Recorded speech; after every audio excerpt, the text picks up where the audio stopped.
How to enjoy a happy retirement. 3 crucial lessons wise seniors remember. And why so many overlook the second one. Many people, when they think about their retirement years, immediately focus on one of two things: whether their children will take care of them or how much money they have saved up. But have you ever stopped to really think about this? No matter how devoted your kids are, they have their own lives, their own families, their own stresses. And no amount of money can truly buy you the peace of mind and dignity that every aging person deserves. In reality, some elders live their golden years with grace and respect, while others, even when they have everything they need materially, end up feeling lonelier and more hurt as time goes on. Why is that? Why? When everyone is growing older, is there such a wide gap in how people experience their final chapters? The answer, as it turns out, is hidden in 3 key things. The second one, in particular, is often overlooked by many until it's far too late to change. Today, I want to share with you these 3 vital truths about aging well, so that you, or the seniors you love, can avoid unnecessary struggles and find more joy and fulfillment in later life. 1. The kids closest to you are what really determine your happiness in old age. Let me tell you about my neighbor, Mrs. Johnson, a retired school teacher in her late 80s living in a suburban community in the Midwest. Mrs. Johnson has 2 grown sons. Her eldest, Michael, was the star student, earned scholarships, graduated from a prestigious university, and moved to New York City to build a successful career in finance. He doesn't come home often, maybe once a year during the holidays, but when he does, he always brings generous gifts and treats his mom like royalty. Mrs. Johnson beams with pride when she talks about Michael and often brags to the neighbors about how accomplished he is. Her younger son, David, on the other hand, didn't do as well in school and ended up working in a small town nearby. He never left home and has always lived with his parents.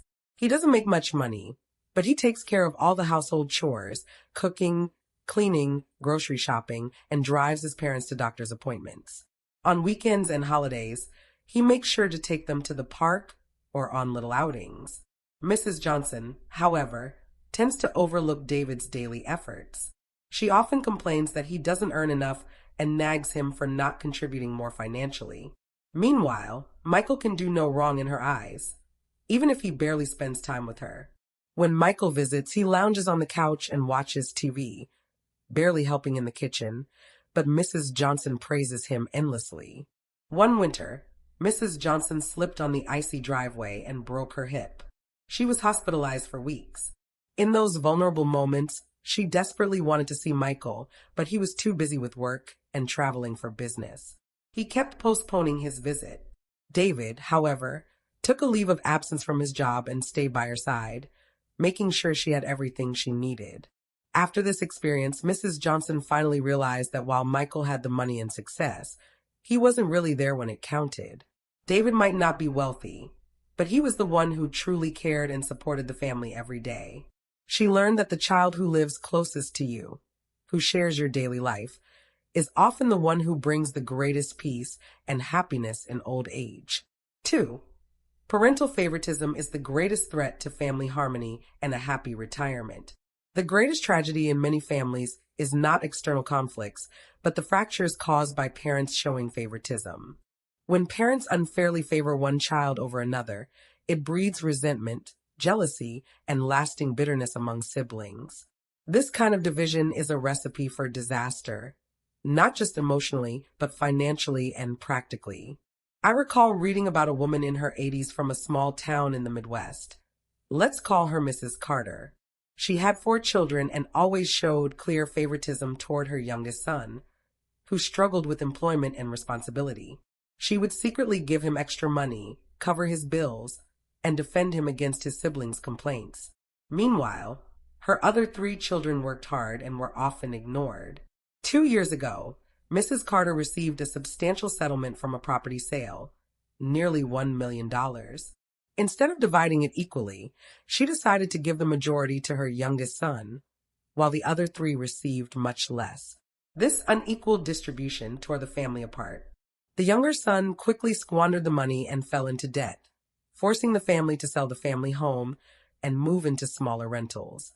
The older siblings, feeling betrayed and hurt, refused to take care of their mother, who soon found herself isolated and regretting her choices. Family therapists often say that wise parents avoid favoritism at all costs. Favoritism disrupts the natural balance and fairness that siblings expect. When parents do not treat their children equally, whether in love, attention, or inheritance, the damage to relationships can be irreversible. 3.